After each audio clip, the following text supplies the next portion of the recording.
Ce soir-là, il est près de 23 heures. Anthony patrouille dans Cayenne, une ville que ce gendarme connaît comme sa poche. Il en est à son 4e séjour en Guyane, en 15 ans de service. Ça commence à chauffer, ok, ça marche. Ok, je m'y rends, c'est parti. À tout à l'heure. Ouais, donc on va à Balata, au chinois de Balata. Il y a un individu apparemment éméché qui a balancé des canettes en verre et il a balancé ça sur la voiture d'un riverain. D'accord. Donc c'est le monsieur là qui a sa voiture qui apparemment qui a une vitre brisée. Donc on va essayer de régler ça, de trouver l'individu. Non, il n'y a pas de description, il n'y a rien. Le chinois, c'est le nom donné à une supérette de quartier, ouverte tard le soir. On y vend de l'alcool et de nombreux problèmes éclatent aux abords de ces commerces. Les gars, vous préparez vos casques si jamais, si l'ambiance pue.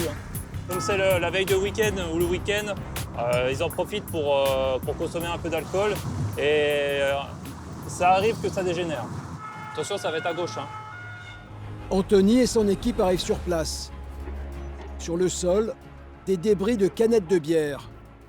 Et les esprits sont toujours échauffés. Est-ce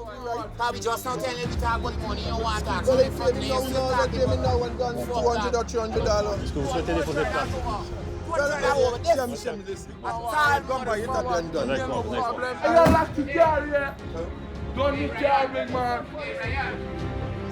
Difficile pour les gendarmes de calmer les agresseurs. Non. Ça te dit mot. Ça te fucking dit mot. Ça te dit mot. Pas venir bluff moi. Il s'en va. Pas venir bluff moi. Il s'en va. Pas venir lettre fucking casse tout à l'heure. Attends, motherfucker. Venir lettre tout à l'heure. Attends. On sent qu'ils sont énervés là. Oui, tout à fait. Oui, ça revient très vite. Les tensions remontent très rapidement. Donc il faut rester vigilant et faire bien attention à l'environnement. Vous avez des dégâts là? Il faut une bouteille là. D'accord. Les dégâts ne sont pas très importants, mais Anthony tient à poser une question. Moi, je vous demande si vous avez quelque chose dans le coffre pour la voiture. Quelque chose? Je vous demande, oui, s'il y a quelque chose. Non. Non? Montrez-moi, oui. Anthony ne pose pas cette question par hasard. En Guyane, tout peut très vite dégénérer. Il y a quand même un coupe-coupe. La plupart des gens ici ont des coupe-coupes. Donc ils s'en servent pour le travail tous les jours. Donc, on va dire qu'ici, ça fait partie de la normalité. Et parfois, ça peut déraper et s'en servir pour autre chose. Tout à fait, oui. Donc ce qui arrive de temps en temps, donc effectivement, comme ils l'ont sur eux, c'est très facile de s'en servir contre quelqu'un d'autre dès que les tensions montent. Fermez à la clé la voiture. Les gendarmes tentent d'éloigner les agresseurs. J'ai obligé de te toucher, regarde, t'es français comme moi, regarde. T'es français comme moi.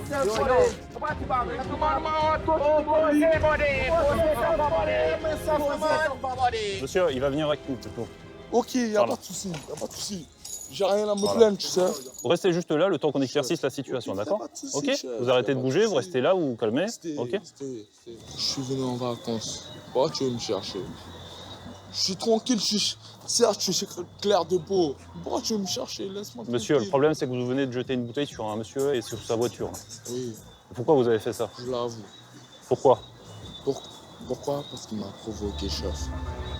Anthony n'en saura pas plus, mais les tensions sont apaisées. Pour le moment, les gendarmes ont réussi à maîtriser la situation. Regarde bien nos têtes, chef. Regarde bien nos têtes, chef. On n'est pas des criminels. On est des Français, chef. On va pas mentir ça qu'on a bu. Oui, on a bu beaucoup. On a bu beaucoup. Mais pour vous dire la vérité, la vie est dure en Guyane. À présent que la situation est plus calme, Anthony va tenter de réconcilier les deux parties. Est-ce que vous, au moins, vous lui avez présenté vos excuses? Oui, il le sait. Big man, me show you me excuse, Big man. Well, here, listen. I buy anything and let me go. La victime tient à ce que l'agresseur paye les réparations sur sa voiture, sinon il portera plainte. C'est combien pour sa voiture? Je ne sais pas, moi, je suis Pour pas garagiste. tous les dégâts. Je ne peux pas vous dire. Vous pensez que vous pourriez lui rembourser Oui, regarde bien mon visage. Je suis le petit frère de alias. Sa voiture, je vais lui rembourser, je vais lui donner tout ce qu'il veut. On n'est Vous pas là. allez avoir assez Regarde, d'argent pour le rembourser? t'inquiète pas. On travaille dans la drogue. Je vends du shit tous les jours. Et combien vous arrivez à gagner par jour, par mois? Enfin, Par jour, Ouais. vous voulez que je vous dise la vérité? Sur 20 grammes de coke, vous savez combien on gagne par jour? Non. 80 €, chef. 80 €, regarde bien dans la caméra, regarde mes yeux. 80 €, chef. Les gendarmes relèvent l'identité des deux agresseurs. Le problème qu'il y a eu avec la voiture, ça va se régler, ok? Nous, on a les garanties. Je sais où tu habites. Si tu payes pas, tout simplement, il y a une plainte contre toi, ok? La victime a obtenu gain de cause. C'est le jeune lanceur qui paiera les réparations de sa voiture. L'incident est clos.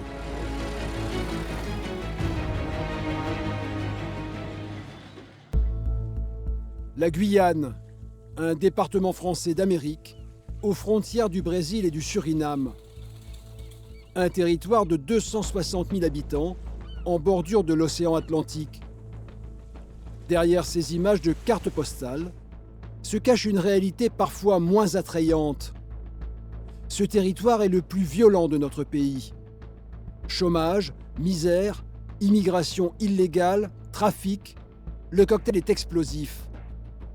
À Cayenne, le centre commercial fait partie des zones à risque. Les boutiques sont souvent victimes de vols et de cambriolages. Depuis plusieurs mois, une bande sévit dans la région et dévalise des commerces. Cette nuit-là, François est en patrouille. Il est 3 h du matin quand il est alerté par un appel radio. Est-ce que vous pouvez vous porter au Brico Céram? C'est situé derrière le carrefour à Matoury pour un déclenchement d'alarme.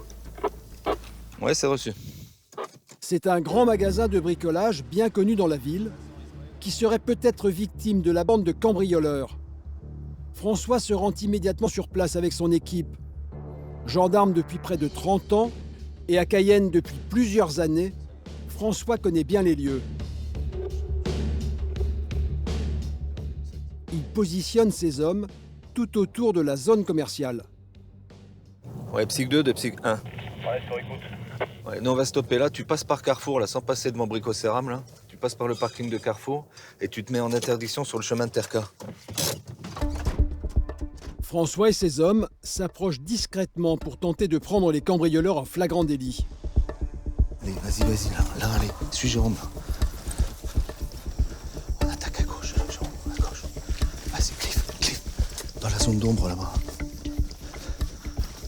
Ça court là-bas, ça court. François vient de repérer un homme qui prend la fuite. Gendarmerie, mets-toi au sol! Mets-toi au sol! Mets-toi au sol! Mets-toi au sol! Bouge pas! Tais-toi! Tais-toi! Tais-toi! Menotte! Mets ta main derrière! Mets ta main derrière! Cet homme est un des cambrioleurs. A-t-il encore des complices à l'intérieur? François veut le savoir tout de suite. Est-ce que t'es tout seul? Réponds! Est-ce que t'es tout seul? Non. Les autres sont où? Les autres sont où? Hein? Les autres sont où? Dedans? Combien vous êtes dedans? Combien vous êtes dedans? Dépêche-toi, combien vous êtes dedans? Combien? Combien vous êtes dedans? François tient absolument à le savoir avant d'entrer à l'intérieur. Ouais, Vincent, d'urgence, tu viens à l'arrière avec le véhicule. On a déjà interpellé un. Dépêchez-vous les gars. Faut faire vite, hein. Oui, parce qu'on sait pas combien ils sont dedans là. Cliff, y a rien d'ouvert là? C'est tout fermé, bien. C'est en soulevant ce volet métallique que les cambrioleurs ont réussi à se glisser dans le magasin. Il y a peut-être des mecs dedans encore. Ouais, c'est possible, ouais. Et comme c'est attaqué, il a pas fait tout seul. Ou ils sont déjà partis, ses collègues, ou ils sont toujours à l'intérieur. On a vu le matos qu'il a mis, c'est pas à lui tout seul qui a réussi à lever le rideau. Ouais. Combien y a-t-il encore de voleurs à l'intérieur? François ne le sait toujours pas. La palpation elle est faite? Non, pas encore. Et il faut le questionner les gars, il faut lui demander combien ils sont à l'intérieur là. Il parle que taki, il m'a dit. Vas-y Cliff. Le cambrioleur parle un dialecte local. Cliff va servir d'interprète. Il y a combien de gars? Ils sont trois à l'intérieur. 5 gendarmes pénètrent dans le magasin.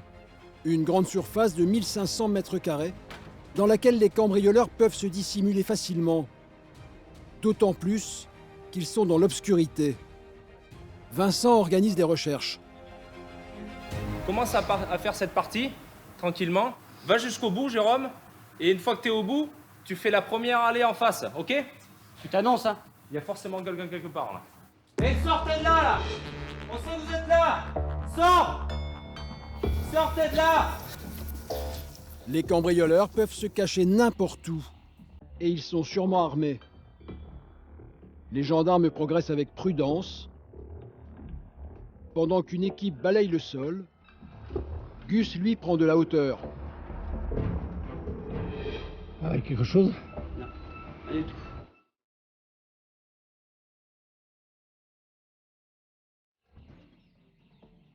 Les voleurs se sont peut-être réfugiés à l'étage, dans les bureaux. Jérôme et Cliff vont tenter de les débusquer armes au poing. Le danger peut surgir derrière chaque porte. Une porte.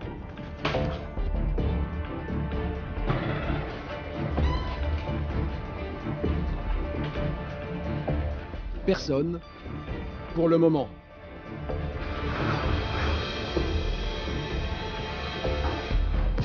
Ça, au niveau de l'étage, c'est RS. Alors Vincent, pour l'instant? C'est dur à reconnaître, là. Ouais, là, il y a beaucoup de cachettes, là. Tout à l'heure, on a entendu un bruit, là, quand on était avec Loric au bout. En haut, là. Ça m'étonnerait pas qu'il y en ait un qui soit monté... Mais là, s'il y en a un qui est couché sur un carton, tu ne vois pas, quoi. Voilà. Mais quelqu'un là, on va ouvrir. Le propriétaire du magasin a été alerté. Bonjour. Ok. Ouais, venez, ne vous inquiétez pas, là. Il y a des gars qui sont 4 mois, là. Il n'en est pas à son premier cambriolage. Ça arrive souvent qu'il y ait des braquages ici? Depuis quelques temps, oui, hein, dans toute la zone, oui. Ah oui, ça c'est clair. Bon, je trouve pas... Ouais, parce qu'il y a pas mal de choses à voler, là. Absolument, ça c'est clair. Et chaque fois, il faut dans les outillages, ils viennent prendre des débroussailleuses, de l'électroportatif, c'est un peu ce qui... Allez, Loric, tu montes dessus, là? Bah, c'est simple. Vous savez bien le piloter. Il va monter dessus. Et si vous pouvez faire toutes les allées les unes après les autres.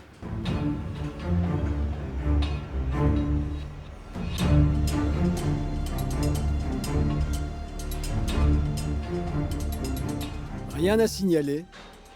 Les cambrioleurs ont peut-être réussi à prendre la fuite. Les caméras de surveillance vont permettre de le savoir très vite. Il faudrait que tu partes de celle qui est derrière celle-là. 3,45 c'est. Ça passe là, non? Ça y est. Ouais, 90. Et ils mettent même pas une minute à lever le rideau. Il va falloir le renforcer le bordel là. 1, 2, 3. Regarde. Cagoulé. Donc ils sont là alors. Sur les images, on distingue clairement les 4 voleurs passer les débroussailleuses sous le rideau de fer. C'est en voulant emporter la dernière que le 4e homme s'est fait pincer par les gendarmes. Il a été trop gourmand. Il a dû les renseigner quand on était là. Je suis pas persuadé qu'ils soient dedans. Moi. Ils ont balancé des trucs dehors et je suis pas persuadé que... À l'évidence, les 3 autres cambrioleurs ont réussi à prendre la fuite à l'arrivée des gendarmes. Mais celui qui a été pris va pouvoir donner des informations importantes aux enquêteurs. Pour François et ses hommes qui sécurisent la zone jusqu'au lever du jour, c'est une belle opération. Elle va peut-être permettre de démanteler la bande qui sévit dans la ville depuis plusieurs mois. C'est une très belle affaire puisque en plus c'est une équipe, enfin on espère que c'est l'équipe qu'on cherche depuis quelques temps sur Matoury, puisqu'on a eu des cambriolages dans les sociétés juste à côté là, où on avait réussi à faire une mise en fuite, on avait récupéré beaucoup de matériel, mais on avait fait une mise en fuite. On n'avait pas réussi à interpeller les gars, et là on arrive à interpeller en flagrant délit, et c'est exactement le boulot que nous on aime faire et qu'on doit faire. Les informations recueillies auprès de l'homme interpellé devraient permettre d'arrêter le reste de la bande dans les semaines qui viennent.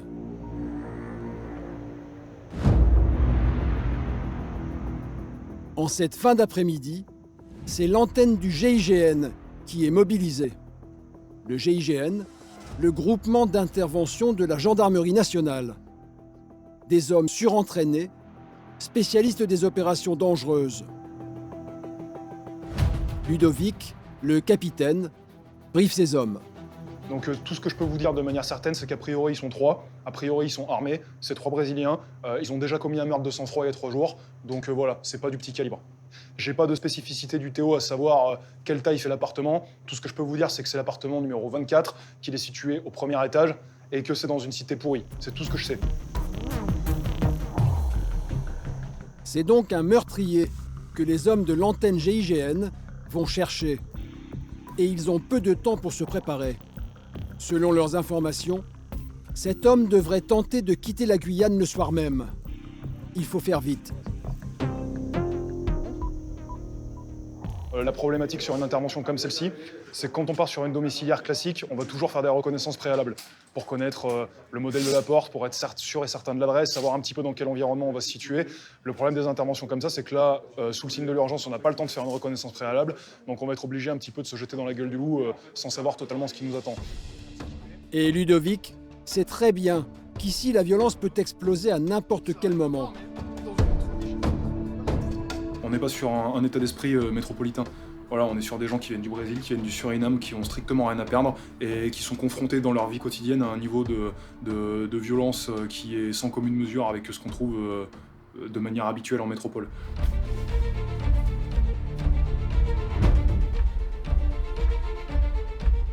Dès leur arrivée dans la cité, les gendarmes savent qu'ils ont été repérés.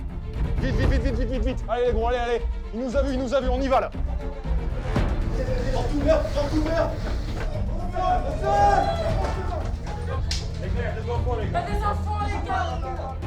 Un premier homme est neutralisé, mais surprise, il n'est pas seul. Il y a des enfants les gars, mon enfant est là, arrêtez les gars. Dans l'appartement, l'antenne GIGN découvre une famille avec 4 enfants. C'est bon, c'est clair ici ou quoi? Il y en a un qui reste avec lui, le deuxième, il va en renfort sur la target là tout de suite. Vous me le relevez, vous le fouillez correctement. Les gendarmes découvrent un autre homme dans une chambre. Pour l'instant, il semble calme. Mais l'antenne veut d'abord confirmer l'identité de l'homme qui a été menotté. S'agit-il du tueur qu'il recherche? Tu t'appelles Tu t'appelles comment? Tu le connais le nom que je viens de te donner là ou pas? Non, pas du tout? D'accord. Le suspect donne un autre nom que celui de l'homme recherché. Non, il veut pas reconnaître son nom, il m'a donné un nom qui est peut-être pas le bon. De toute façon, tu peux pas se fier à ça, donc là pour l'instant, on va attendre que les enquêteurs arrivent. Pour moi, la photo, elle correspond à ce qu'ils nous ont donné, donc... Pour Ludovic, difficile pour le moment de démêler le vrai du faux. Madame, pour l'instant, vous restez sur le balcon avec vos enfants, s'il vous plaît. Mon fils, il a rien fait. Dans ma chambre, il y a ma carte d'identité. Dans ta chambre, ok, on va voir après. Descends les menottes, s'il te plaît, descends les menottes. Prends le téléphone, prends le descends les téléphone. menottes. L'homme menotté serait le fils de cette dame. Mais quel est son lien avec le meurtrier? Ça te dit rien, un mec qu'on surnomme Non, ça te dit rien? Ça te dit quelque chose? Tu le connais? Et il est où? Il était là il y a pas longtemps, là. Il était là il y a 1 heure ou 2. Je sais pas. L'homme n'est pas très coopératif, mais dans la chambre, son acolyte est un peu plus bavard. Il est parti en scout. Moto, ok. Il y a combien de temps? Selon cet homme, le tueur présumé aurait sauté sur son scooter en voyant arriver l'antenne GIGN. Quand on arrive, la porte est ouverte. Donc ça se trouve, en quelques secondes, il a dégagé par un escalier de service et puis on l'a pas eu, quoi. Ça se joue à quelques secondes. Là, le problème, c'est qu'il fait encore jour. Comme tu l'as vu quand on est arrivé, la cité, elle est pleine à craquer. Il y a du monde partout, sur les balcons, en bas, dehors, partout. Même quelques secondes d'avance, une dizaine de secondes d'avance, pour descendre par l'extérieur et sauter sur un scooter, c'est suffisant. Seule solution pour les gendarmes, convaincre la femme du meurtrier présumé de le joindre au téléphone et de lui demander de se rendre dans une des gendarmeries de Cayenne. Tu lui dis qu'il vienne à la Madeleine? À la Madeleine? Eh bien, on y va. L'homme se rendra-t-il au rendez-vous? Ludovic n'est pas très optimiste. Bon, les gars de l'antenne, on sort, là. On sort tous, là. pensez qu'il va venir? À titre personnel, non. Maintenant que son domicile a été fracturé par 12 mecs encagoulés et surarmés, il a bien compris pourquoi on venait le chercher. Pour moi, il ne viendra pas. Les statistiques ne sont guère encourageantes. 9 fois sur 10, les suspects ne se présentent pas. Mais ce soir, surprise, l'homme est venu au rendez-vous. C'est bien le meurtrier présumé, recherché par l'antenne GIGN. Tout est bien qui finit bien, mais bon, c'est... Ludovic ne s'explique pas encore pourquoi l'homme a préféré se rendre. Honnêtement, je ne sais pas ce qui passe par la tête de ces gens-là. J'ai personnellement jamais commis de meurtre, donc je ne sais pas ce qui peut se passer dans sa tête. Ça s'est passé il y a 3 ou 4 jours. Peut-être qu'il regrette, peut-être aussi qu'il n'a pas envie d'embarquer sa famille et ses enfants dans une procédure difficile pour tout le monde. Et puis, entre guillemets, c'est tout à son honneur, quoi. Après enquête, le meurtrier présumé, membre d'un gang brésilien, ferait régulièrement des coups de main en Guyane. Et son pédigré est déjà bien chargé. Il serait l'auteur de plusieurs meurtres, mais aussi de braquages et de vols avec violence. Sachant qu'il n'avait aucune chance de traverser la frontière, il a préféré se rendre.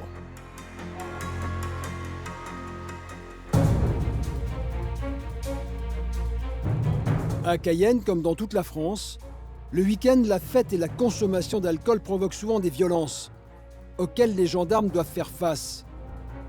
Bagarres, conflits conjugaux, oui, il m'a frappé. C'est pas pour la première fois. Agressions, vols. Restez là, qu'est-ce qui s'est passé? Ça peut que tout le monde lâche, hein. À partir du vendredi soir, les gendarmes savent que leurs nuits seront bien remplies. À la gendarmerie, François vient de recevoir un appel. Ah. Qui c'est qu'avec moi là? Le taser, il est où là? C'est bon, ok, bah, il va prendre le HK. Allez, on y va, il y a un déclenchement. Un déclenchement, car il y aurait une bagarre à la sortie d'une boîte de nuit. Mais pour le moment, François n'en sait pas plus.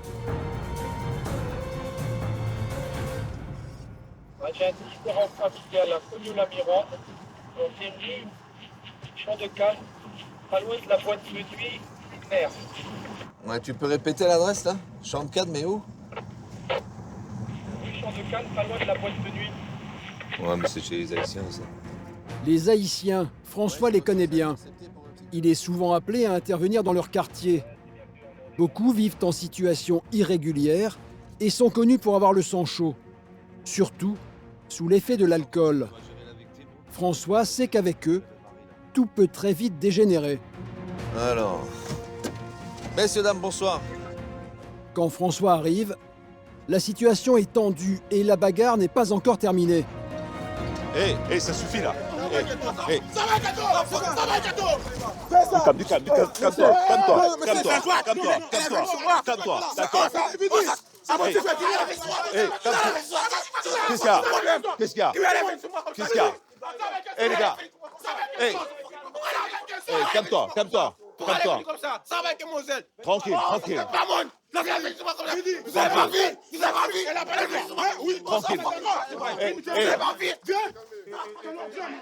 Les Haïtiens connaissent la loi française et provoquent les gendarmes. Moi, j'ai plus d'arrière. Qu'est-ce qu'il y a? La loi française, on a vu. Hé les gars, vous parlez à personne, vous restez là, vous bougez pas. Là, comme ça. Mais tu là, récupère-moi la gazeuse là. Pêche-toi. Appuie à partir de là. Gazeuse, flashball, François prévoit les gros moyens, car les agresseurs sont en surnombre. Ça peut vite être dangereux pour nous. C'est pour ça qu'on travaille à nombreux, qu'on n'hésite pas à récupérer l'autre patrouille et qu'on travaille le plus nombreux possible, en plus dans des quartiers sensibles comme ici. Non, lui, il vient chercher, il vient foutre la merde, lui. Foutez-le là-bas, il vient chercher que la merde, lui. Il est saoul. Ouais, mais il va se calmer parce que sinon on va l'emmener, nous. Non, mais... La situation est toujours sous tension, mais François peut maintenant interroger la jeune femme pour savoir ce qui s'est réellement passé. Bon, ça y est, on peut s'expliquer, madame? Oui, madame. Vous tapez pas sur la voiture, okay, d'accord? Mais je m'en fous, là, je suis énervé, là. Bah, bon, du calme, hein, parce que sinon on va pas y arriver, là. Qu'est-ce qui s'est passé, là? J'ai rien fait. Alors, mon copain, il a commencé à me frapper ici, juste parce que pourquoi? Pour rien, en fait, je veux dire pour rien parce qu'on n'a pas eu de problème. Vous voulez déposer plainte contre lui? Oui. On plainte contre le mec qui m'a battu. Qui c'est qui a fait ça? Qui c'est qui a fait ça? Mon copain. Ouais, mon copain, mon ex, on va dire maintenant. En Guyane, les violences conjugales ne sont pas rares. Elles sont 2 fois plus fréquentes qu'en métropole. Ce que vous allez faire, vous allez partir à l'hôpital, vous allez voir un médecin, il va vous faire un certificat médical, qui vous fasse un certificat. Ma gueule, souvent non. Je ne suis pas médecin, madame. Moi, je le vois bien. Mais par contre, il faut que le médecin le constate. Il va constater les blessures. Demain, vous allez à la brigade de Macouria et vous venez déposer plainte. Seuls 10% des femmes portent plainte. François n'est pas convaincu qu'elle se présentera demain à la gendarmerie. Mais d'abord, elle veut aller récupérer ses affaires dans la boîte de nuit, ce qui risque de compliquer encore les choses. Non, je pars. Non, restez là. Non, restez là. Ma voiture est là-bas. Oui, là. Restez là, attends. Monsieur, je ne vais rien faire. Madame, je vous le jure. moi non plus, mais restez là. Et j'ai des choses à récupérer là-bas. Toi, tu restes là. Les gars, à partir de maintenant, c'est interdire. Il n'y a personne qui passe. Pour calmer les choses, François doit impérativement faire partir la jeune femme. Allez, vous montez dans la voiture, vous partez là. Vous montez dans la voiture, vous partez. Non, attends. Non, on n'attend rien du tout, vous dépêchez là. Vous dépêchez, vous montez dans la voiture, dépêchez-vous. Vous montez dans la voiture, vous dépêchez. Dépêchez-vous de monter dans la voiture. Vous êtes alcoolisé, dépêchez-vous de monter dans la voiture. On est dans une situation compliquée parce que vous avez... Prends-la, tu la mets dans la voiture. Mais la jeune femme ne veut rien entendre et François va devoir employer la manière forte. Ou vous montez dans la voiture ou alors ça va mal se mettre. Dépêche-toi. Dépêche-toi, restez pour perdre du temps. Non, allez. Vous n'avez pas le droit de me pousser. Vous n'avez pas le droit, vous avez le droit de me pousser. Allez, vous montez. Allez, dépêche-toi. Mais comment vous avez pas les blagues? Arrêtez. Bon, allez, vas-y, monte à côté, allez. On laisse ton pied. Attends, je monte. Voilà, allez. Si vous partez pas, je vais vous verbaliser. Partez. La victime est enfin évacuée. François va pouvoir mettre ses troupes à l'abri. Allez, on s'en va. Jérôme, ça décroche. Mais au moment de partir, des jeunes reviennent à la charge. Je vais passer, mais ne touchez pas. Allez, vous circulez, bougez là. Allez, on va y passer la nuit, les gars. Là. Allez. Mais les insultes fusent. Viens ici, viens. Viens là. Viens avec ta capuche là. Viens faire le bonhomme là. Viens. Regarde. C'est à moi que tu dis ça. Ou pas? Vas-y, mets tes mains sur le mur. Redis-moi ça que je vais me branler. Redis-moi ça. Le jeune homme est embarqué pour outrage. Mais ça va. Mais l'interpellation n'est pas du goût de ses amis, qui commencent à caillasser les gendarmes avec des bouteilles de verre.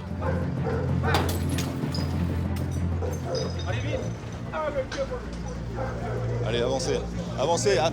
Après 45 minutes sur place, François compte ses effectifs. Tout le monde rentre à la gendarmerie. Tout le monde est là? Ouais. 1, 2, 3, 4. C'est bon? Le jeune interpellé est âgé d'à peine 16 ans et il est déjà habitué à ce genre d'altercation avec les gendarmes. Pourquoi tu les insultes, les gendarmes? Je sais pas, moi. Tu sais pas pourquoi tu les insultes? Je suis con. Je réfléchis pas, en fait. Ce jeune homme va pouvoir réfléchir pendant sa garde à vue à la gendarmerie. Bonjour, messieurs, dames. À Cayenne, un mal endémique frappe tous les week-ends. Bonsoir. Les tapages nocturnes. Vous avez assisté à notre intervention pour un tapage, c'est ça?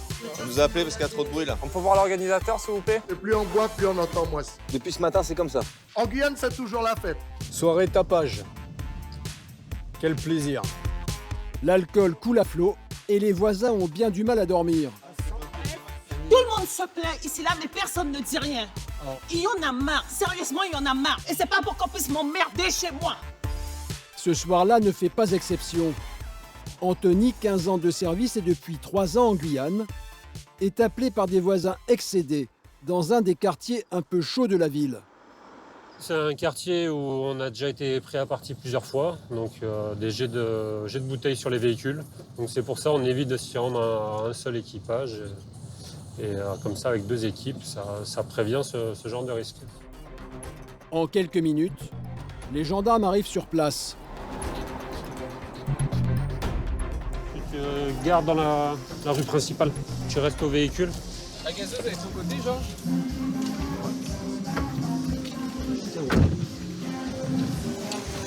D'accord. Les voisins n'avaient pas menti. Les décibels envahissent le quartier. Allume la GoPro. Pas difficile pour les gendarmes de savoir d'où provient le bruit. C'est toujours au même endroit. Bonsoir. Bonsoir, c'est la gendarmerie. Baissez la musique. Coupez la musique. Voilà. Bonsoir. Bonsoir, le propriétaire. Bonsoir. Le propriétaire des lieux, s'il vous plaît. Ça va? Elle n'est pas là? Le locataire, alors? Ni propriétaire, ni locataire? Qui habite ici, alors? Ah, ben le frère. Malgré la présence des gendarmes, la musique reprend de plus belle. Hey. Par là-bas. Par là-bas. Mettez-moi à côté dehors. Laisse la musique. Laisse la musique déjà. Mais comment vous faites arriver là? Laisse la musique, je vais t'expliquer. Comment je suis rentré. Je vais t'expliquer comment je suis rentré. Mettez-vous à côté. Non. Mettez-vous à côté. Déjà, tu me dis pas comment je dois faire. On va aller tous les deux, tu vas me chercher tes papiers, et tous les deux, on va aller à côté. Mais une invitée ne l'entend pas de cette oreille. C'est pas comme ça encore chez les gens comme ça. On sait, c'est quoi la loi? Moi, le mandat, c'est où? Tu sais Vous rentrez comme ça chez les gens? Oui, on rentre comme ça, c'est une intervention de la gendarmerie, c'est Oui, normal. mais pourquoi? Pourquoi? Parce qu'il y a du tapage. C'est quoi des tapages? Vous savez ce que c'est du tapage? Non. C'est qu'il y a trop de bruit. Il y a les voisins qui appellent parce qu'il y a trop de bruit autour. Anthony essaye de reprendre le contrôle de la situation. Voilà. Tu t'énerves, je m'énerve. Tu t'énerves plus, je m'énerve plus. Va me chercher tes papiers et après c'est bon. Il y a même fois, tu dois arrêter. C'est la dame qui connaît. Mais le propriétaire veut que les gendarmes sortent de chez lui.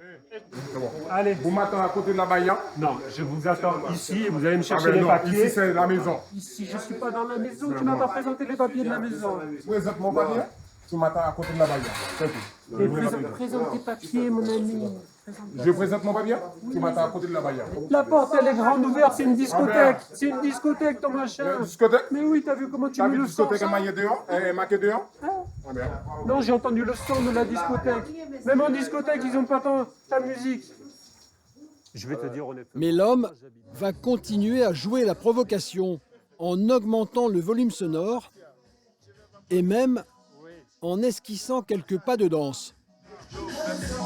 Monsieur, il n'y a aucun souci. Vous serez verbalisé.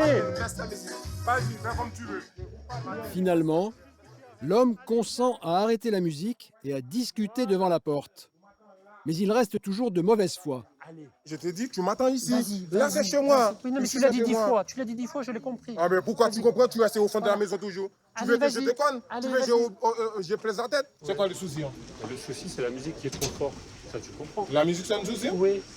Et pas pour moi, j'habite pas là. C'est pour les gens qui habitent à côté. C'est quoi le genre? C'est quoi ton nom? C'est quoi qui vous appelle? C'est une voisine ou bien? C'est compliqué avec toi. Tout est compliqué.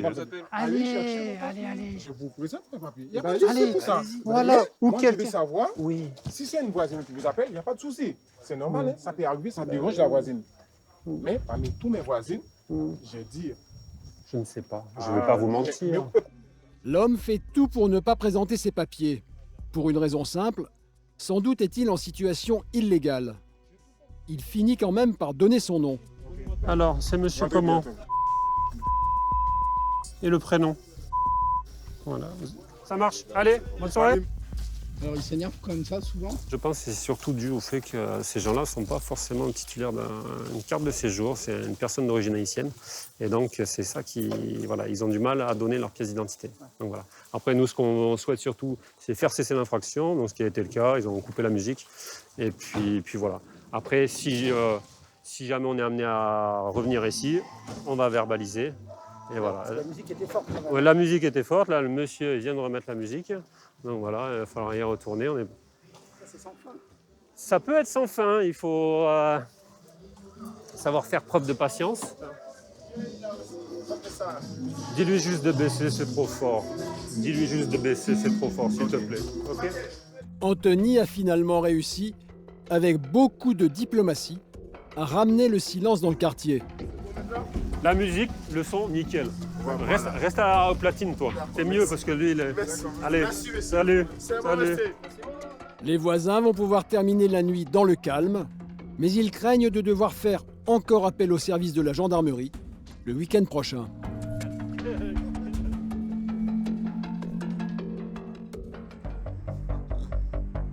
En Guyane, pour certains, ces week-ends alcoolisés se terminent très mal. On va voir ça. Je te tiens au courant.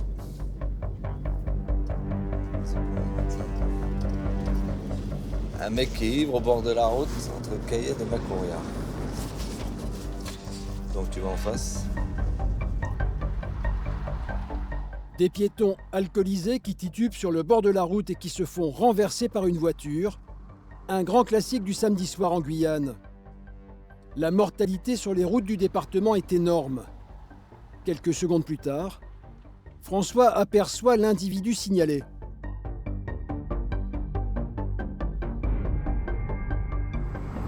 Ouais, t'inquiète, on va te prendre.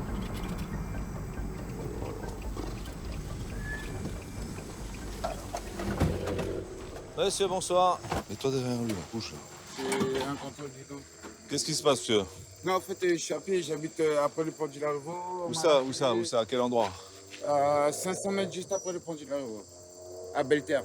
Belterre dans les cases à droite, là? Ouais, à droite, ouais. Ok, restez là. Vous avez consommé beaucoup d'alcool, là? Pas trop. Ouais, un peu, quand même. En état d'ébriété sur la route, cet homme est en danger et François veut le mettre en sécurité. Vous avez beaucoup bu ou? Non, même pas. 3 bières, un peu Larivot. Un peu plus, on va pas se mentir. Non, on va pas se c'est mentir. 3 bières. Quand j'ai des thunes, je tisse, tu vois. Franchement, je dis franchement, tu vois. Tous les jours, tous les soirs, vous buvez? Quand j'ai de la thune. Si j'ai de l'argent, si j'ai un 2 euros, 1 euro, tu vois. La bière, c'est 1 euro, 2 euros. Pas cher. Voilà, pas cher. Si j'ai 1 euro, je bois, tu vois. 2 euros, je bois. 4 euros, je bois pas, par contre. Là, j'achète un paquet de clopes, tu vois. Ah oui. L'homme habite quelques kilomètres plus loin. François appelle une voiture de gendarmerie pour le ramener chez lui en sécurité. Ouais, c'est le major, là. Dis-moi, tu peux venir au niveau du pont du Larivot, là? On a été appelé pour un mec ivre au bord de la route, là. Et il habite juste après le pont, là, si tu pouvais le déposer, là. Ok? On t'attend. C'est dommage que vous fassiez écraser, monsieur, hein? Ah, j'ai connu beaucoup de potes qui sont morts ici, là. Hein. Ah oui. Ils se sont fait écraser? Ici, là? Oui, en scooter, ouais. La voiture de gendarmerie vient d'arriver. L'homme va rentrer chez lui, sain et sauf. Allez, on y va, monsieur? Allez, votre taxi, là. Et soyez tranquille, hein? Soyez tranquille comme avec vous. On va vous ramener chez vous? Oui, il va rentrer tranquillement chez lui, il va passer une bonne nuit et demain matin, tout ira bien. François a peut-être sauvé la vie de cet homme. Mais un peu plus loin, en sortant de la gendarmerie, une autre patrouille a été appelée trop tard. L'accident a déjà eu lieu et la victime serait dans un état grave. C'est un automobiliste qui signale avoir fauché un piéton. Là, actuellement, on le met en communication avec les pompiers. Est-ce que vous pouvez vous transporter là-bas rapidement? Ouais, de Pam Matoury, c'est bien pris aussi, transport. Ouais, de Pam Matoury, c'est bien pris. Michael comprend qu'il y a urgence. Ouais, il faut se dépêcher, surtout pour éviter le suraccident, parce que je crois que la route, elle n'est pas éclairée là-bas. A priori, la personne est inanimée, donc j'espère que les secours vont arriver rapidement, parce que même si on a quelques notions, on ne va pas pouvoir faire grand-chose. Quand Michael arrive, une autre patrouille est déjà sur place.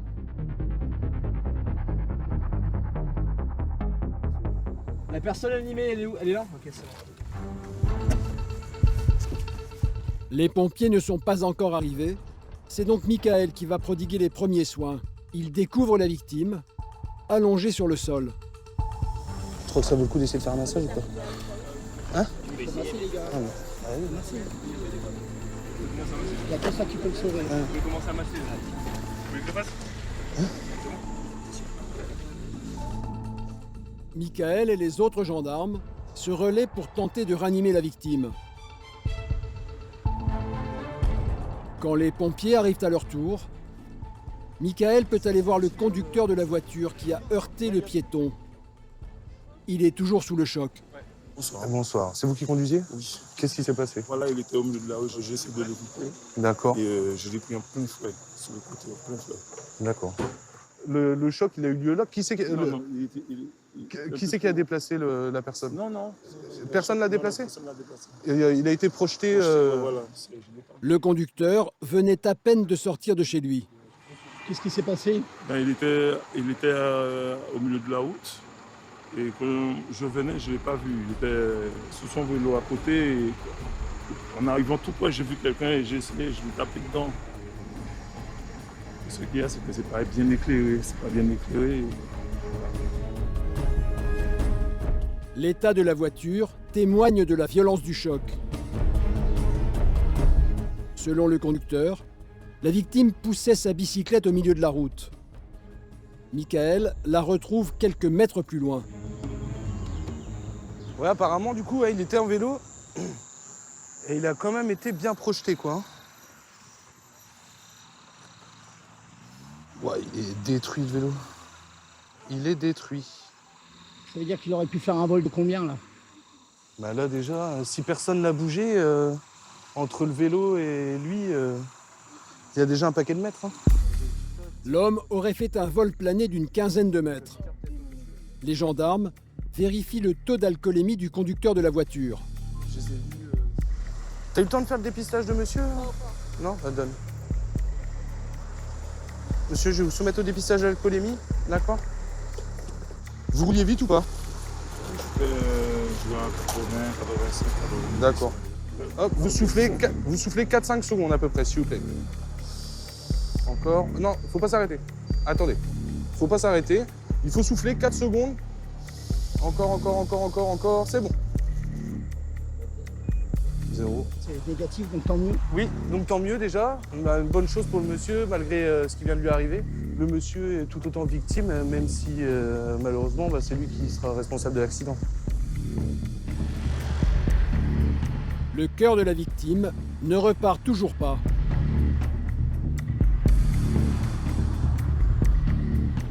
À 32 ans, Michael, gendarme depuis 12 ans, n'en est pas à son premier accident. Mais depuis 4 mois qu'il est en Guyane, il en a déjà vu beaucoup.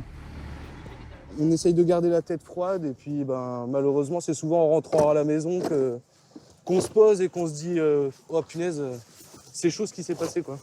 Il faut pas nous paniquer, sinon ça fait paniquer les gens. Donc, Samu et pompiers continuent de s'acharner pour sauver la vie de la victime. Venu du Brésil, cet homme de 40 ans sortait d'une soirée entre collègues, un peu trop arrosés. Des collègues qui sont justement venus aux nouvelles. C'est un grand ami, on travaille ensemble, c'est un travailleur, c'est un gars de bien, tu vois.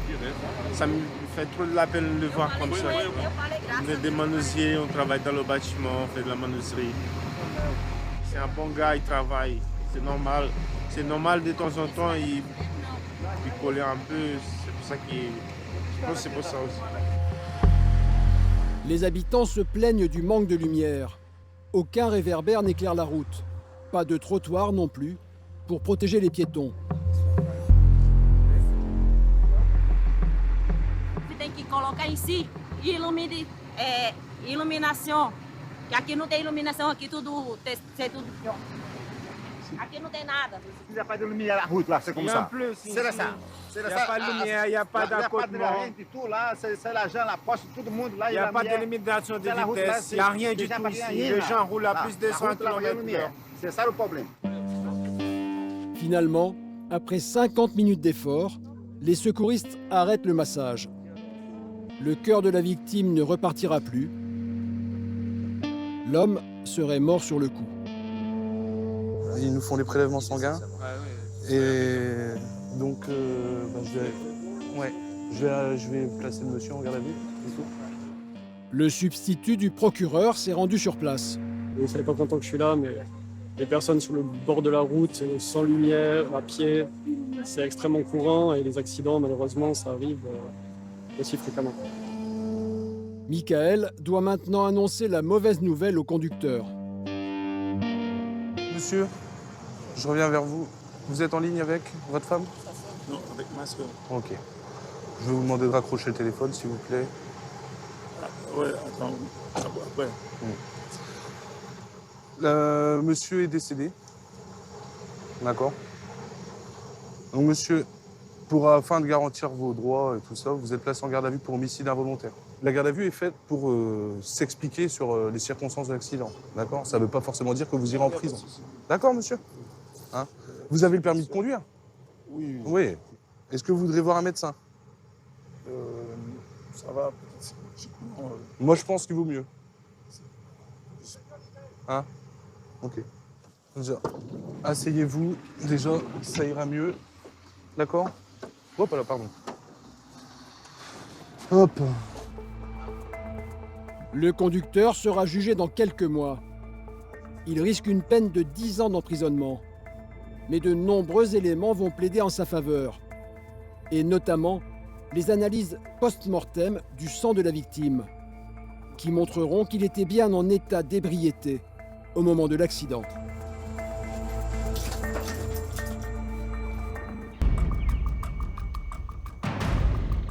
La Guyane possède une richesse qui fascine les hommes et leur fait commettre bien des folies depuis la nuit des temps. L'or. Des gisements qui sont exploités de façon légale par l'État français, mais qui attirent également de nombreux chercheurs d'or illégaux. On les appelle les garimperos. À la recherche de la moindre pépite, ils n'hésitent pas à détruire la faune et la flore locale. Toutes les rivières sont infestées de fioul, de mercure et de métaux lourds. Une terrible catastrophe écologique.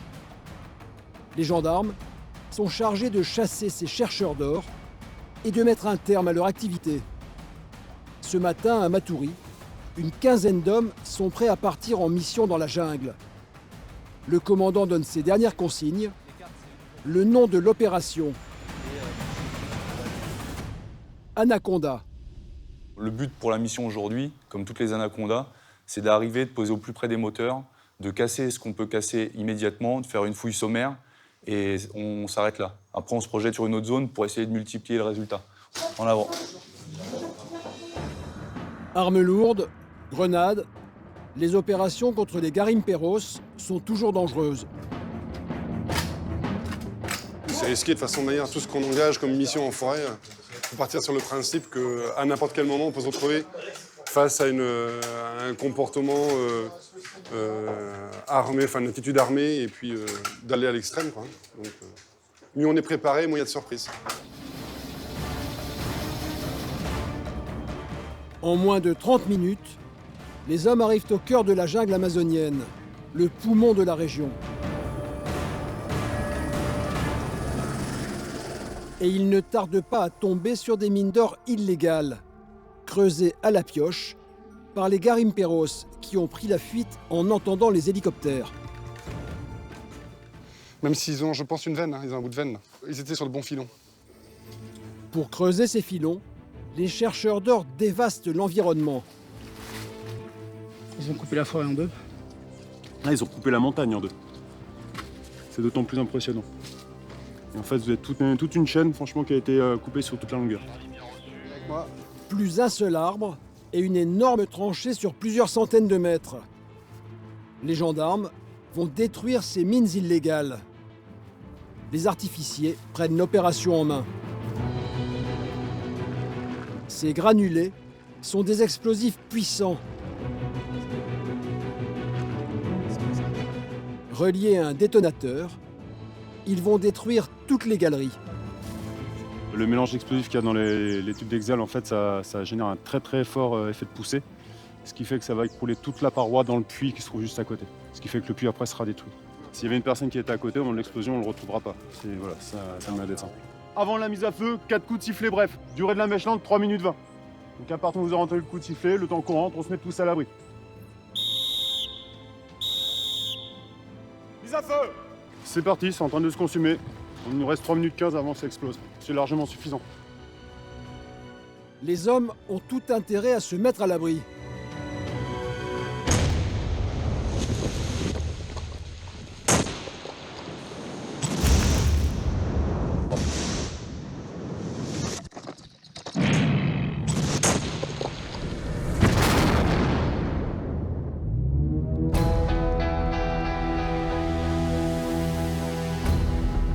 Gardez les casques. Plus la moindre trace de mine illégale. La tranchée a disparu elle aussi. La montagne a retrouvé ses formes. Il n'y a plus rien. On espère que la nature reprendra un petit peu ses droits avec le temps. Mais en tout cas, voilà, ça reste une zone qui sera épargnée, j'espère, par leur paillage illégal. Mais la mission n'est pas encore terminée. Un peu plus loin, d'autres chercheurs polluent les eaux avec du mercure pour dénicher la moindre pépite. D'un côté du fleuve, c'est la Guyane, de l'autre le Suriname, d'où viennent de nombreux garimperos. Eh ben en avant, hein. Après 2 heures de marche, les premiers indices apparaissent. Ça doit repailler en amont parce que quand on voit la couleur de l'eau, c'est ça qu'on appelle une eau turbide. Donc une eau remuée pour faire soulever les alluvions et récupérer la masse argileuse pour après la récupérer sur les tables de levée. Le commandant avait vu juste, un peu plus loin, un site illégal, avec un moteur pour pomper l'eau boueuse et la remonter grâce à ses tuyaux jusqu'à une table de levée.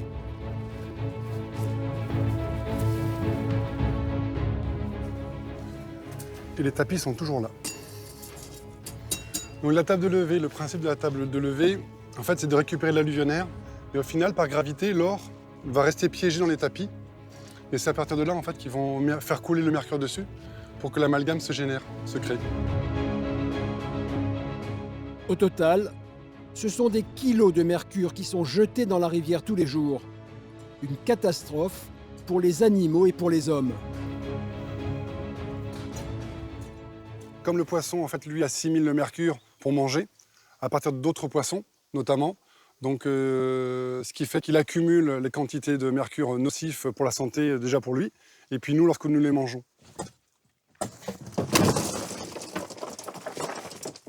Et voilà.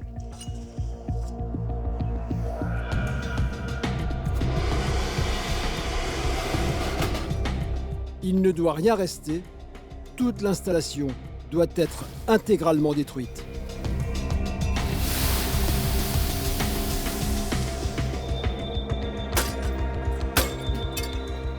Les gendarmes ne se contentent pas de casser le moteur à coups de masse. Ce petit pot thermique va le mettre définitivement hors d'usage. Allez,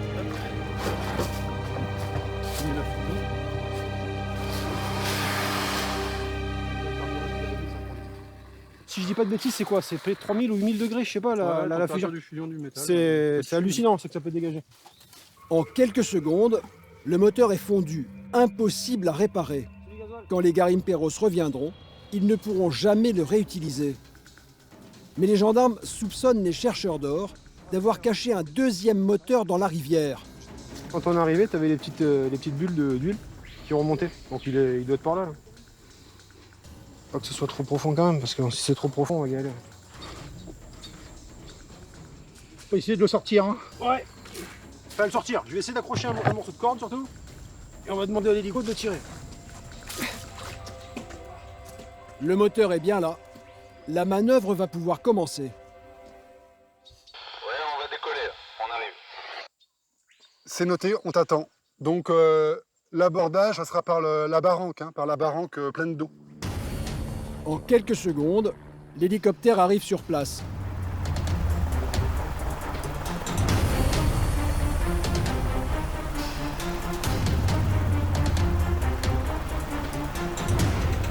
Un bloc de métal de plus de 200 kg qui va bientôt partir en fumée.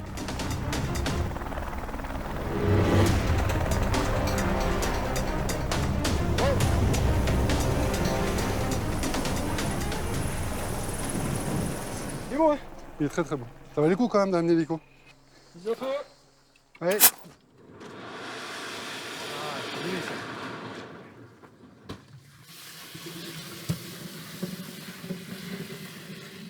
Ouais, ils font bien.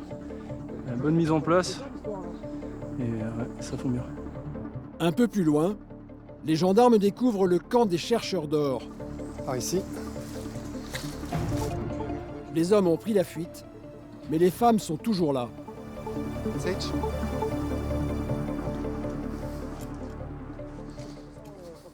Comment va-t-il? Oui. Calma. E quanto tempo você está aqui? Uma semana? 4 meses. E você? 20 dias. Ouais. 20 jours, une semaine et 4 mois. Ces femmes viennent du Suriname et du Brésil. En situation irrégulière, elles tiennent la cuisine et assurent l'intendance. Elles se prostituent parfois également. 5 10. 5 10. Comme un demi-gramme. Un demi-gramme d'or pour le repas.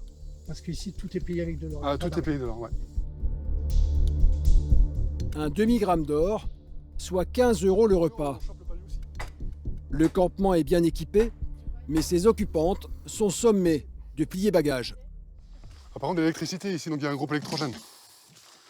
Allez, tiens, elle est là. Donc logiquement, sous la bâche, un groupe. Il est tout neuf parce qu'il n'a même pas encore enlevé le... C'est une belle prise ça, parce que ça leur permet vraiment de couper. Ah bah ça, c'est l'autonomie en forêt, quoi. Un groupe carburant. Un groupe électrogène flambant neuf que la tenancière a acheté une fortune. Você sei. Sim. Pois é. Eu cheguei aqui agora, eu sozinha. Isso... Eu vendo isso daqui, eu não tenho como sair. Eu sozinha. Sim. Entende? Mas não é possível. Sim, é possível. Não. Quantos filhos tem? Eu tenho 2 filhos. Aonde? Boa Vista. Okay. Des enfants au pays. Donc leur principal objectif, en fait, quand ils viennent ici en Guyane, c'est gagner de l'argent pour faire vivre la famille. C'est clair et net, voilà, on a affaire à des gens qui sont des gens lambda, hein, il n'y a pas du tout le sens de la criminalité en eux, ils sont simplement là pour essayer de s'en sortir, gagner un petit peu d'argent et ramener ça au pays. Le commandant comprend la situation, mais il n'a pas le choix. On va le mettre dedans. On met à l'envers. Ouais, comme ça. On fera cramer. On fera une perche pour sur le coup. Va falloir partir maintenant. D'accord? Faut y aller, faut partir.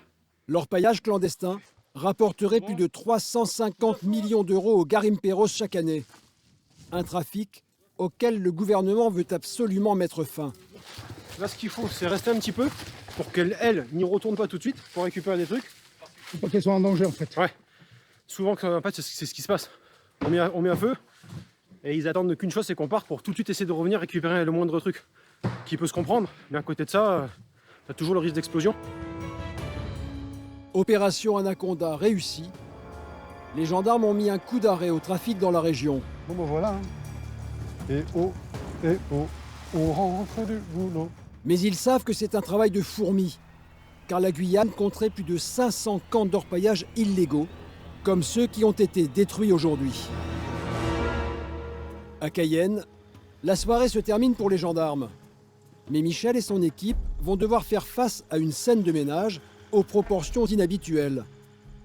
Quelques minutes après avoir pris sa patrouille, le gendarme reçoit un appel qui va le faire sourire. Ouais, psychotouriste, j'écoute. Ok. C'est pourquoi?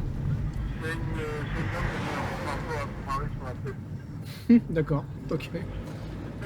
On y va. Un conflit peut être rendu explosif à cause de l'alcool. Dans les 99% des cas, il y a un mélange d'alcool, voire de stupes, fait que les gens passent à l'acte. C'est dans le quartier brésilien que la dispute a eu lieu. Les pompiers sont déjà sur place. Les traces de sang sont impressionnantes. Elles conduisent les gendarmes jusqu'à la victime. Bonsoir monsieur. Le coup a provoqué une large plaie à la tête. Le gendarme Jérémy aimerait retrouver l'épouse et son marteau. Elle est partie madame? Mais elle est plus ici, elle est partie. Ok.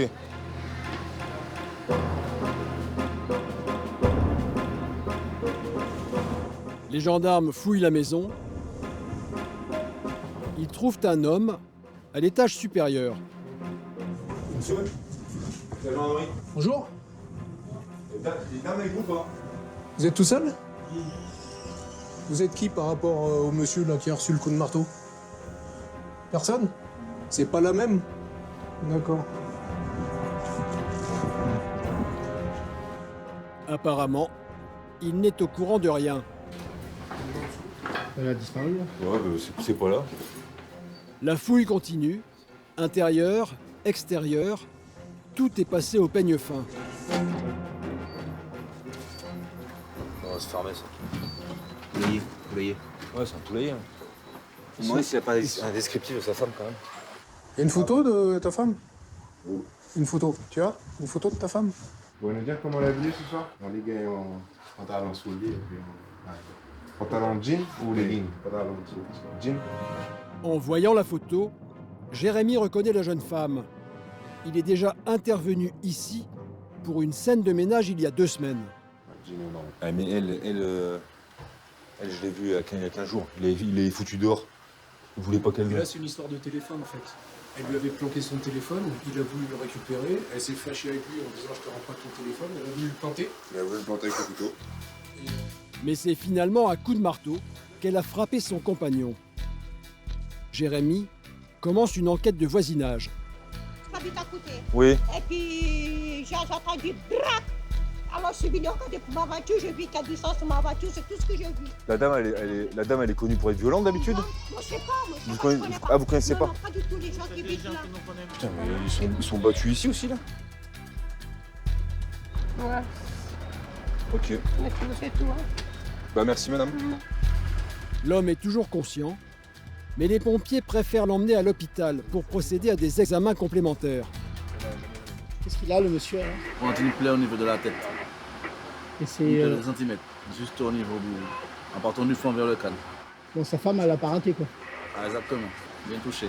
Vous allez beaucoup sur des interventions comme ça, où ils utilisent des objets, des... Oui, des objets. Pas trop souvent le marteau, mais des objets. Quel genre d'objets Couteau, casserole. Dans la casserole, c'est moins grave que le couteau. Ah, ça dépend où se placer le coup. Ça dépend où le coup est porté. Jérémy veut maintenant convaincre la victime de donner une suite judiciaire à cette affaire. Vous allez vouloir déposer plainte? Ah ben oui, parce que c'est qu'à promettre de tuer déjà. Sa femme lui a promis de le tuer. Ouais. Du coup, il va porter plainte. Quand vous sortez de l'hôpital, il faudra aller déposer plainte. D'accord? Mais il faut le faire. Il faut déposer plainte. Parce que sinon, on retrouve madame. Là, ce soir, il faudra venir rapidement déposer plainte. D'accord? Il ne faut pas nous dire oui, je dépose plainte et demain, je dépose plus plainte, quoi. Parce que je me suis réconcilié avec madame. Ok? Bon petit coup, c'est reparti. Ouais, non, mais voilà, c'est ça. C'est ça. C'est parce que là, c'est un coup de marteau. Et de la prochaine fois, ce sera quoi? Le mari battu s'en sortira avec quelques points de suture. Les gendarmes patrouillent pour tenter de retrouver la jeune femme. Elle a menacé de le tuer, donc c'est pour ça qu'il a l'air motivé à déposer plainte. Mais bon, ça peut changer d'avis dans la nuit. Donc ça, le problème, c'est que sur le coup, on te dit oui, ils te disent oui, dépose plainte, et après le lendemain, avec les remords, l'alcool redescendant, ils déposent plus plainte, quoi. Donc on verra bien par la suite, quoi. L'histoire ne dit pas encore si le couple a fini par se réconcilier sur l'oreiller, mais la plainte n'a jamais été déposée et les gendarmes n'ont pas encore été rappelés sur place. Un peu plus tard, c'est Jean-Michel et son équipe qui sont appelés sur un accident de scooter. Ouais, 230 de Psy Rémire. Ouais, donc on se transporte sur l'accident. La Guyane est le 2e département français où la violence routière est la plus forte. Et les scooters sont souvent impliqués. C'est moyen de locomotion privilégié ici. Hein. Le coût du permis de conduire et puis de la voiture, c'est exorbitant. Donc souvent, on verrait des gens à 3 sur un scooter avec l'enfant, le papa, la maman. Voilà, c'est leur moyen de locomotion. Hein. Ouais, 230 de Psy Rémire ASL. Bon, on va aller voir. Bonsoir. Ça? D'accord, c'est l'accident de scooter? D'accord. Les pompiers sont déjà sur place. Ça va, madame? Vous étiez toute seule? Toute seule en cause? C'est quoi la vitesse? Je sais pas, c'est seul. Je viens vous voir après dans l'ambulance. D'accord. Je suis allongé. Apparemment, la victime s'en sort plutôt bien, mais elle a peut-être des lésions cachées.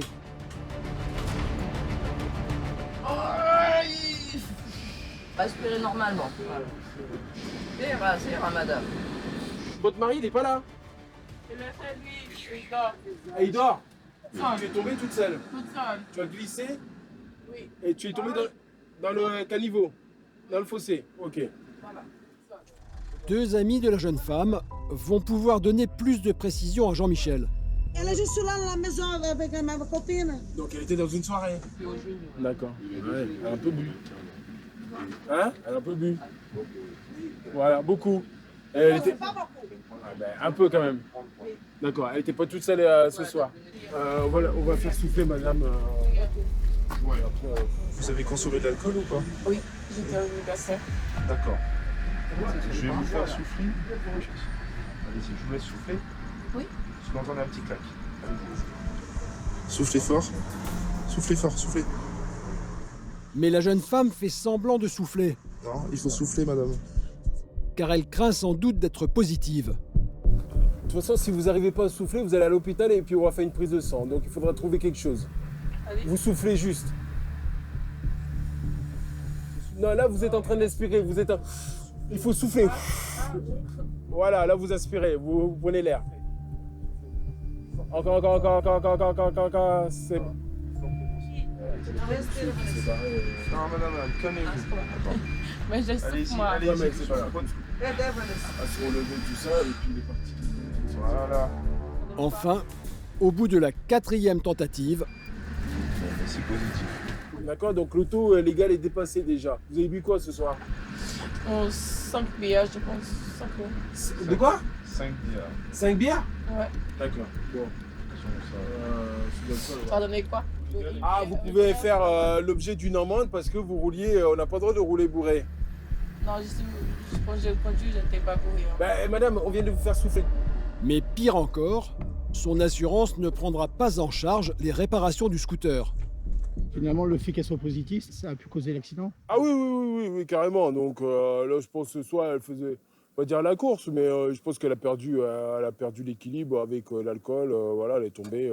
Donc les circonstances de l'accident, on ne sait pas. Mais après, c'est récurrent ici. Hein. Pourquoi? Ah bah l'alcool, samedi soir, alcool, scooter. Je pense que c'est partout pareil. Hein. C'est dur de faire comprendre les gens que si on conduit et si on boit, on ne conduit pas, quoi. La jeune femme est emmenée à l'hôpital. Allez, Lucine, c'est bon? On y va. Les examens médicaux ne montreront aucune blessure grave, mais elle a écopé d'une amende de 135 € pour conduite en état d'ivresse. Un peu plus tard, c'est un autre Jean-Michel qui prend sa patrouille et commence à rouler dans les rues de Matoury quand il remarque une voiture suspecte. Bah lui, tiens, il est bon. Le véhicule roule tout feu éteint. Bonsoir, monsieur. Garez sur le côté, s'il vous plaît. Les gendarmes soupçonnent, là encore, une conduite en état d'ébriété. Vous n'avez pas de phare dans votre voiture, monsieur? Vous n'avez pas de phare? Bah, vos phares sont pas allumés, c'est pour ça qu'on vous arrête, en fait. Si vous circulez sans vos feux. Vous allez où, comme ça? Où ça? À la maison? Vous sortez de soirée, là? Circonstance aggravante, le conducteur roule sans papier. Alors, vous trouvez pas vos papiers, monsieur? Vous n'avez pas une pièce d'identité, une carte bleue, quelque chose qui puisse prouver votre identité? Discrètement, le conducteur et son passager parlent à voix basse.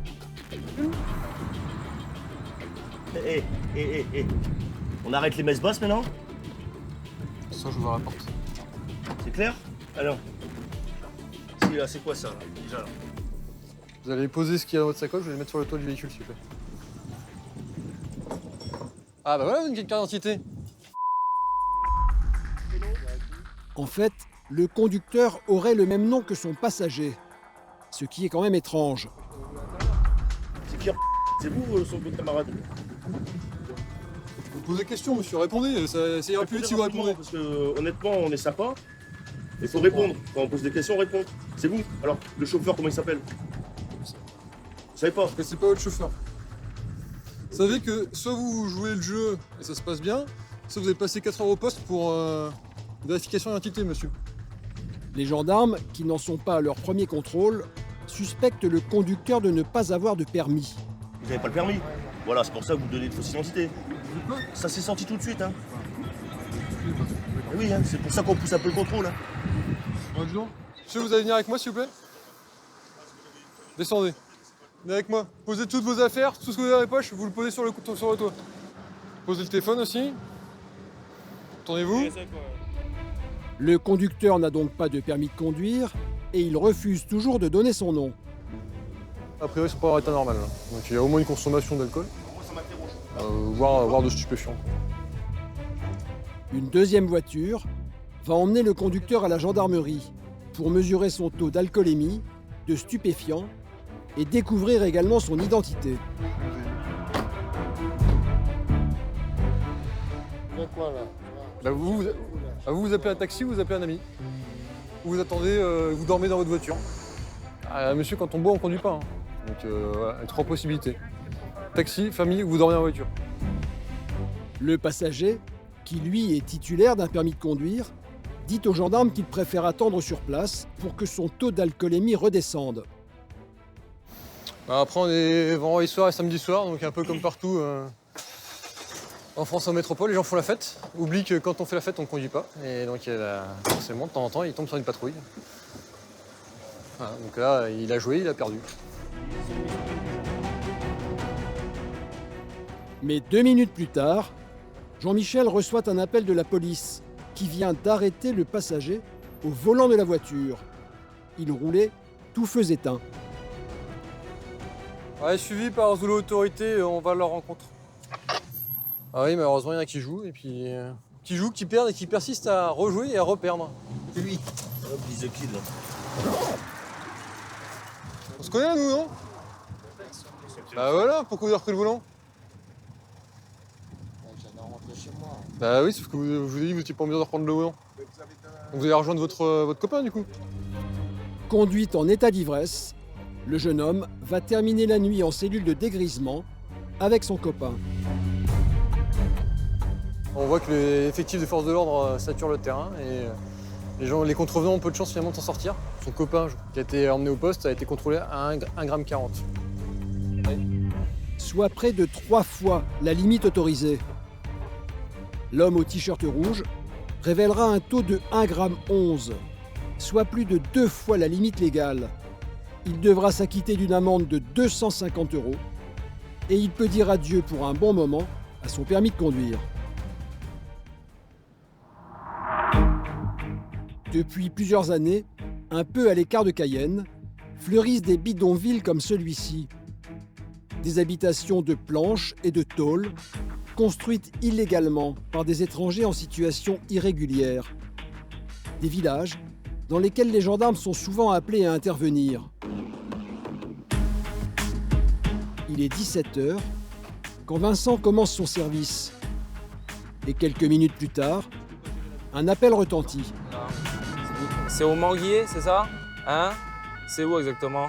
Au Manguier? Il est où le monsieur actuellement là? Il est dans la maison? Il a pris une arme, il a tiré en l'air ou quoi? D'accord. Il y a eu un tapage dans un quartier illégal là. Donc apparemment ils lui ont demandé de baisser la musique et avant de rentrer chez lui, le gars il aurait sorti un fusil, il a tiré en l'air et il est rentré chez lui là.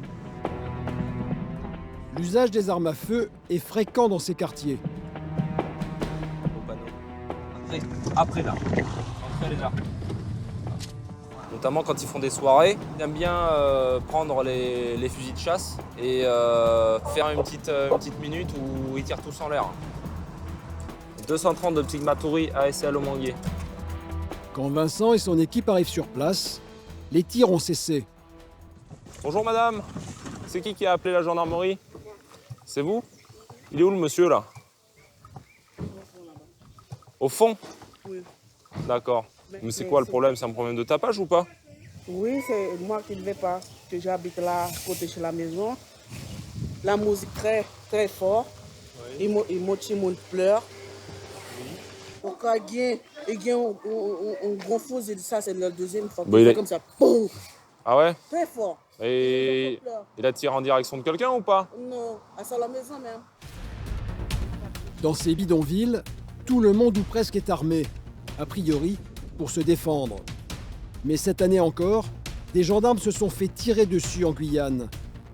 Vincent attend le renfort d'une deuxième équipe avant d'entrer dans le village. On reste prudent, on regarde un petit peu là-bas, là, au loin, parce que pour l'instant c'est calme, mais comme ils ont l'habitude de... Là, c'est l'heure où ils commencent à siroter. Putain, bloque pas l'entrée là, mais garde-toi là. Donc on va laisser 2 personnels ici. Allez, mon équipe là de mon côté, les autres vous restez de l'autre côté, on va pas tous grouper là. Loric et Fred, prenez la couverture derrière.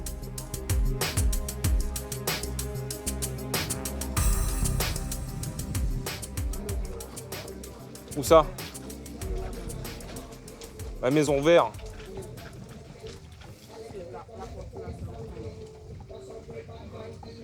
Là où il y a la musique, là. Malgré les protestations de sa voisine, l'homme continue à faire profiter le quartier de sa musique. Vous allez voir, les gars, là? 4 gendarmes entrent à l'intérieur, pendant que Vincent assure les arrières. Ils sont combien dedans, là?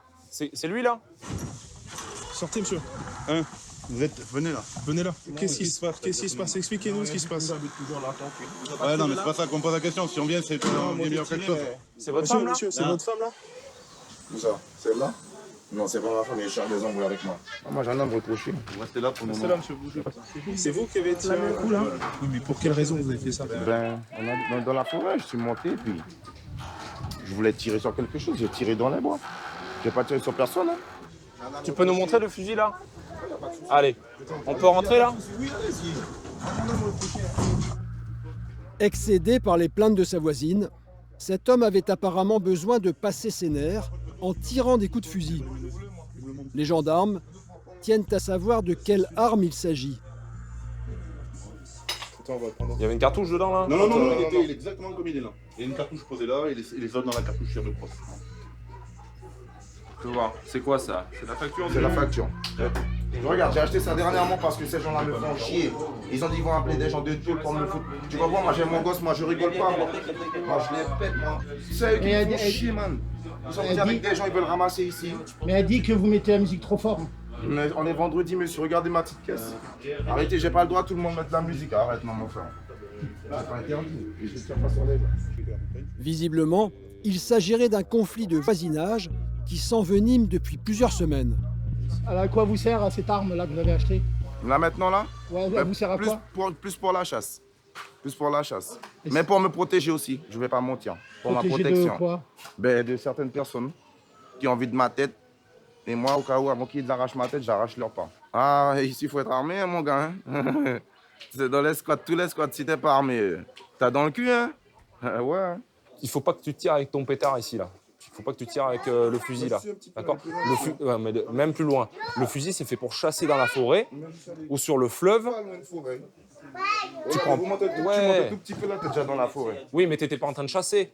Il y avait quand même du monde, d'accord? Tu fais pas ça ici. Ok, d'accord. Si tu veux pas te recevoir une balle ou quoi, parce que nous, quand on arrive, tout de suite, nous, quand on nous appelle, c'est tir d'armes. L'homme se dit victime d'un gang de Brésiliens qui ferait la loi dans ce bidonville et qui voudrait le déloger. Ils voulaient ramasser mon squat, quoi. Vous comprenez? Ils sont venus, ils ont dit, ah ouais, on va te foutre dehors avec ta famille, on va mettre d'autres personnes. Et attention, ils font d'autres gens venir du Brésil pour des clandestins venir habiter là.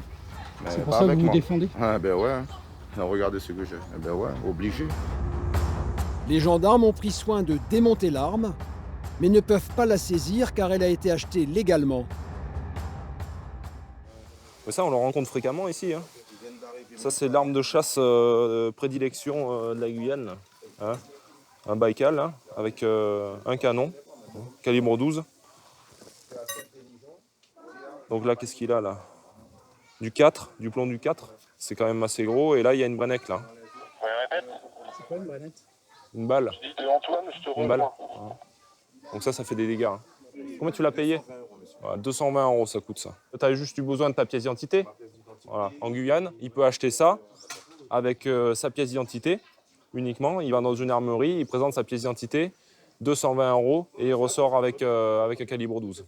Tu peux le ranger, le remonter. D'accord. Ton autorisation de papier, je te le laisse. Okay. C'est bon? C'est bon. Là, vous allez le ranger où, là, le fusil? Eh ben, sous le lit. Sous le lit, prêt à servir à la prochaine occasion.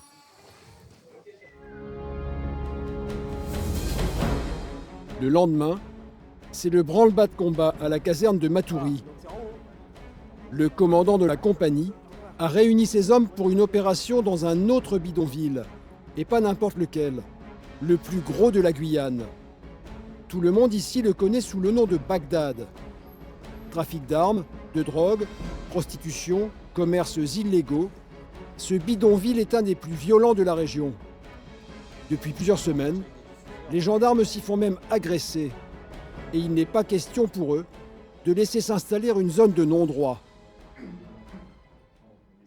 C'est un quartier qui nous pose problème, dans le sens où on a été caillassé à 4 reprises ces 2 dernières semaines. C'est des jours qui se sont succédés, et 2 fois avec des blessés et de la casse de véhicules. Donc c'est un quartier sur lequel on va faire une pointe d'effort ce soir. C'est pour ça qu'on est réunis à peu près, il y aura 100 gendarmes sur le dispositif. Demain, l'objectif, ça c'est important, c'est qu'on puisse y retourner en patrouille et qu'on puisse aller n'importe où dans Bagdad en patrouille sans se faire caillasser. Ça c'est notre objectif de long terme. Bagdad est un quartier très peuplé. Alors les gendarmes n'y vont pas les mains vides. Protection, grenades, armes lourdes. Jean-Michel dirige une des équipes d'intervention. Il faut occuper le terrain, si on ne l'occupe pas, c'est comme partout. Hein. Si on ne montre pas la présence de l'État, c'est les délinquants qui font la loi. Le bidonville est situé à 2 km de la caserne. Les gendarmes arrivent sur place en moins de 5 minutes. C'est là le pays. C'est là. Allez. Allez, les gars. Là, à gauche, gauche. On va resserrer, les gars. Tony, serre-fil. C'est bon, allez, c'est parti. Allez, le psy, on resserre. Tu vas avoir des papiers. Dans la première rue, Jean-Michel repère un commerce illégal. C'est à vous tout ça, là? D'accord, vous avez des papiers? Faut vendre. T'as pas de papier d'identité sur toi? Passeport, t'as? Ouais. La jeune femme vient de Port-au-Prince, en Haïti. Pas de carte de séjour. Elle est en situation irrégulière sur le territoire et son commerce est la seule source de revenus pour elle et ses 4 enfants. Ouais, c'est complètement illégal. Vous voyez, il n'y a pas de traçabilité, tout ce qui est fruits, les poissons séchés. Il y a les poissons séchés, tout ça. Vous achetez ça où? Au marché? Voilà. Elle achète ça au marché, en gros, en fait, et puis elle revend ça dans le quartier. C'est compliqué, malheureusement, hein, voilà, hein, les lois de la République s'appliquent partout. Hein. Faut pas non plus laisser des gens, je veux dire, sans autorisation vendre au détriment des commerçants qui, eux, payent les impôts. C'est du commerce illégal. Hein. Même si on est des êtres humains, on comprend quand même que c'est pour subvenir à leurs besoins, mais voilà, on est tenu de faire appliquer la loi. Je vous donne, c'est le passeport de la dame, voilà. Nous, on va continuer là-bas. Allez, bon courage. Les hommes des douanes et de l'URSSAF ont profité de la présence des gendarmes pour venir relever les infractions. Le but aujourd'hui, effectivement, étant de dresser une photographie de l'ensemble de ce quartier, essayer effectivement de mesurer tout ce travail dissimulé pour effectivement légaliser leur activité, puisqu'on a besoin aussi dans ces quartiers d'avoir des commerces. Si on les interdit, si on les éradique, la nature ayant horreur du vide, ça va revenir aussi vite. De son côté, Jean-Michel passe la rue au peigne fin. Ah, là, on va contrôler tout le monde, les véhicules qui vont remonter. Donc voilà, c'est tout pareil, hein, on cherche les personnes en situation irrégulière qui peuvent transporter de la drogue, des armes. Ça, monsieur? Ça va? Vous rentrez du travail? D'accord, vous habitez où? Ouais. Vous travaillez où, vous? Ouais, allez-y.